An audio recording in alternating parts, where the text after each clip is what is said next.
الحمد للہ حمدا کثیرا طیبا مبارکا فی۔ ویلکم ٹو چینل روحانی پرواز۔ روحانی پرواز میں ایک نئے وظیفے کے ساتھ ہم آپ کو ایک دفعہ پھر سے خوش آمدید کہتے ہیں۔ آج کا وظیفہ بواسیر کے لیے بڑا اکثیر، مجرب اور نایاب ہے۔ بواسیر ایک موذی مرض ہے۔ بواسیر خونی ہو یا بادی، دونوں کے لیے یہ قرآنی وظیفہ، یہ قرآنی عمل بڑا جامع ہے۔ انشاءاللہ اس موذی مرض سے، اس قرآنی عمل کی برکت سے نجات مل جائے گی، شفا ملے گی۔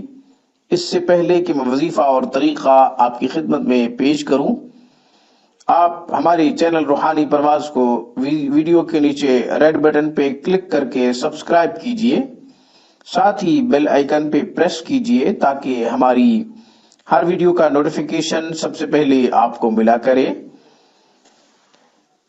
اور آپ ہماری خوبصورت اسلامی روحانی ویڈیوز سے فائدہ اٹھایا کریں۔ اب میں اپنے عمل کی طرف آتا ہوں۔ سامعین، بواسیر ایک موذی مرض ہے، خونی ہو یا بادی، یہ خطرناک مرض ہے۔ اس کی پین بھی کافی ہوتی ہے، اٹھنا بیٹھنا مریض کے لیے مشکل ہو جاتا ہے، سونا بھی مشکل ہو جاتا ہے، مجلس میں بیٹھنا بھی دشوار ہوتا ہے، نماز پڑھنا بھی مشکل ہو جاتا ہے۔ اس لیے اس بواسیر جیسی موذی مرض سے نجات کے لیے کوئی نہ کوئی تو صورت اختیار کرنا از حد ضروری ہے، لازم ہے۔ تو ہم نے اس دکھ سے نجات کے لیے قرآنی علاج ڈھونڈا ہے جو ہم آپ کو تجویز کر رہے ہیں۔ قرآنی علاج، قرآنی وظیفہ، قرآنی عمل انتہائی مختصر ہے، انتہائی آسان ہے۔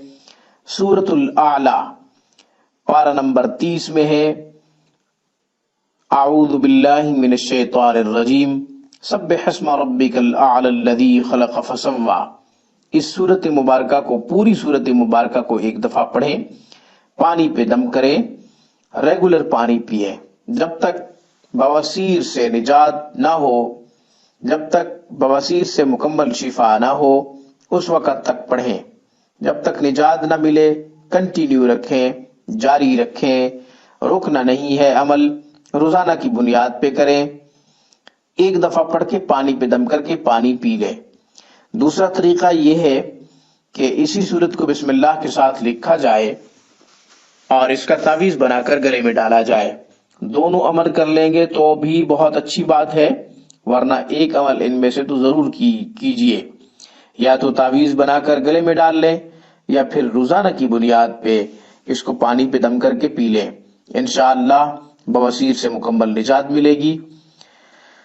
انشاءاللہ ہم پھر روحانی پرواز میں کسی نئے وظیفے کے ساتھ آپ کی خدمت میں دوبارہ حاضر ہوں گے۔